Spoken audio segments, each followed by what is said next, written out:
צלחת סינית. צלחת הסינית זה כלי שמיוצר ביציקה אחת, הוא עשוי מפלסטיק, אנחנו לא מייצרים אותו לבד. אפשר לקנות אותו בכל חנות באזור ה-30 שקל. אפשר לחפש באינטרנט ולמצוא חנויות ששולחות הביתה.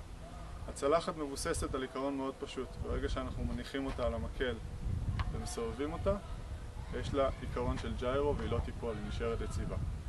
כדי לסובב אותה על המקל אנחנו יכולים או להחזיק את המקל קרוב לקצה העליון שלו עם השפיץ, להניח עליו את הצלחת, לעשות מעין עכביש עם היד השנייה ולסובב.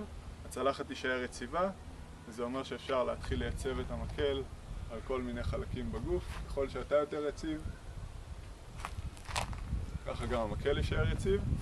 אפשר כמובן גם לזרוק ולתפוס את הצלחת. הדרך השנייה והקשה יותר לסובב צלחת היא להצביע עם המקל, להחזיק אותו בחלק התחתון, להצביע עם האצבע, כאילו המקל הוא שלוחה של האצבע, ולצייר עיגולים. זאת אומרת שאם הצלחת עומדת, המקל מצייר בדיוק את העיגול שלה. כשהצלחת שוכבת על המקל ואנחנו מתחילים לצייר עיגולים, הצלחת תסתובב. הצלחת היא זו שמכתיבה את הקצב. המרפק לא זז, הכתף לא זזה, רק שורש כף היד משוחרר, והצלחת אומרת לנו באיזה קצב היא רוצה להסתובב.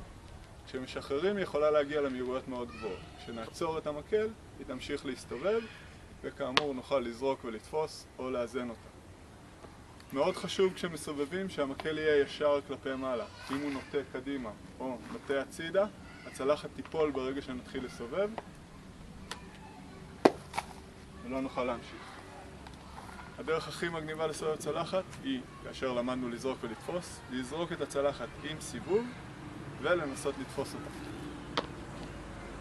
לא תמיד זה מצליח, ואם זה לא מצליח, תמיד אפשר לחזור לשתי השיטות הקודמות ולהמשיך לסובב. כמו כל דבר, מלא טוטוריאלס ביוטיוב, מלא תרגילים ומלא אנשים שמסובבים עשרות צלחות בו זמנית, תוך כדי שהם מאזנים את עצמם על משהו מאוד מאוד מוזר. מאחל לכם המון הנאה.